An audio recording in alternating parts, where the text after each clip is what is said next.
it's a new year. And if you're anything like me, you probably don't do the New Year's resolution thing. Maybe you do, but I'm here to tell you that statistically, it doesn't really work, right? People start off, they want to start the year off, they want to get in shape, they get the gym membership, and then they just kind of fall off and they don't commit to what their goals are. Well, in this video, I'm going to share with you a plan.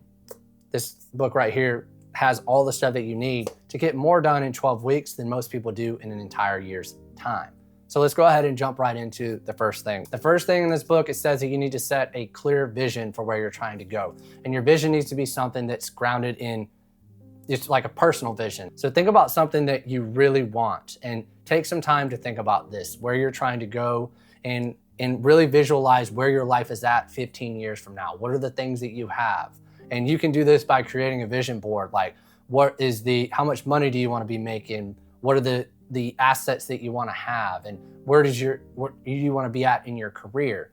And so that's the vision portion.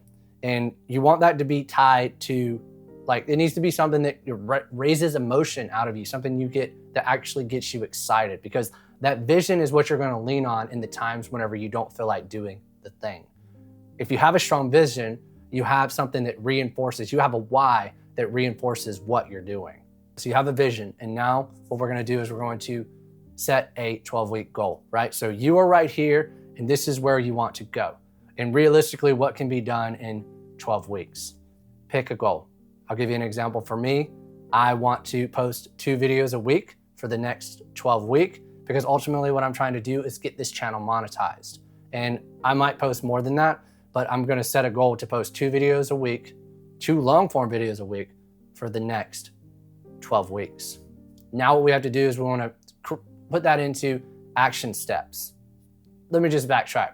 We're going to do action steps, but we need to come up with, now we've set a goal, we want to create a plan. I will tell you a story real quick. For me, there's been times where I know exactly what I need to do, but I just choose not to do it because I'm like, it requires me to think about things. I need to be creative. Whenever you come up with a plan for how you're going to execute the steps to move towards this goal for the next 12 weeks, you create a system.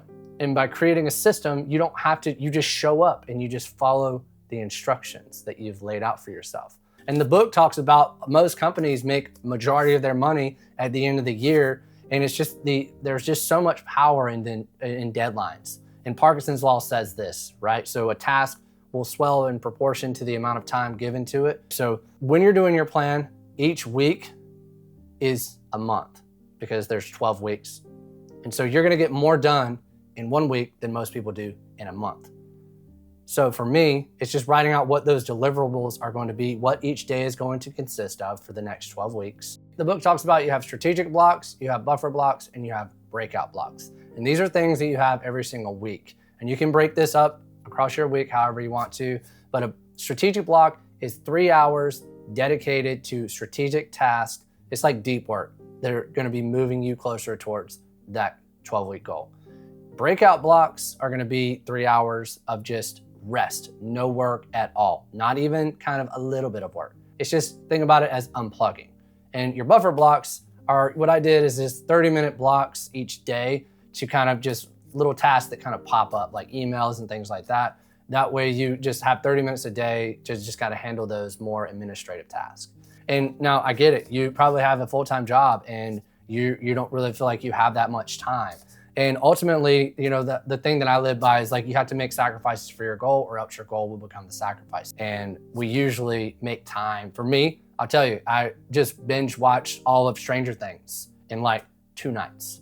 And so there's a lot of times that I'll complain to my family that I just don't have time to do this. I'm working a full-time job, I'm doing YouTube, and I just don't have any time, but I found time to watch, like, I don't even know how many hours that was, like all of season 5. So all that to be said, you can find time, you just have to make time.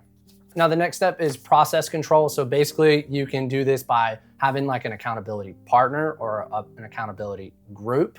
You want to let people know about your vision so that way people can kind of, like, once you publicly declare that, you're kind of, it's a layer of accountability that's going to help you. And then also process control is just having that plan set in place for your daily actions that you're going to be doing. So you have the 12-week plan, but then your process control is just like focusing on the day. having like a checklist of the things that you need to do for that day. And each day is so meaningful because there's so many tasks that you need to do to be able to move forward. And the book talks about like, there's gonna be some days it's like, don't strive for perfection, just strive for excellence. So that means like, instead of 100% perfect day, well, you can still, statistically from what the book says, you can still reach that goal if you're just doing 80%. Now we're going to measure this. So each week is going to have a weekly goal that you're going to be working towards. So what you're looking at are the actions that you had. So basically, you just have like a checklist of all the things that you did for that week. Score yourself for that week. And again, if you get 80%, you're doing good. But you're looking at it for like, you have a weekly goal. So for me, I'll give you an example. For me, this week, I need to get 4 videos shot. Today, I'm shooting actually 3. And so I'll have 1 more that I need to shoot this week. That way I'm getting at least 2 weeks ahead. And that's just part of my plan. But there's other things that come with that. I need to come up with the ideas. I need to script these videos. I need to build thumbnails. And these are all things that are in my plan that are action items that I'm doing each week, which basically are just like deliverables. So you can start by just figuring out what are the deliverables that you need for each week, or what are the things that you need to do for each week to be able to progress towards that goal. Basically what you're doing is you're reverse engineering what you have to have done to achieve that specific goal. And for me, I'm more of a person that is, I don't like to set goals that are outcome-based. I prefer to set goals that are action-based. Like instead of setting a goal for reaching 1,000 subscribers on YouTube, I just want to set goals that are like, it would be unreasonable for me not to reach that goal by the end of the year. I can honestly say the hardest part for me was scheduling in those breakout blocks, just time throughout the week to do nothing and unplug, because, well, today's day and age is really hard because we're tapped in all the time. Like if you're going to work and you're wanting to be productive and proactive, you might be reading an audiobook or listening to an audiobook. And well, sometimes you just need to drive to work without listening to an audiobook, just to chill. Because I've realized that a lot of times while just constantly being stimulated, take 30 minutes to meditate. Maybe you take 30 minutes to just drive your car home without any music. You know, you can go on a walk, you can stare at a wall for 30 minutes, whatever you want to do. In the book, they quote Ralph Waldo Emerson by saying, "An ounce of action is worth a ton of theory." Somehow I totally spaced on doing the outro, so I'm just gonna do it now. Keep learning, keep growing, keep going, and I'll see you in the next one. Also, watch this video next.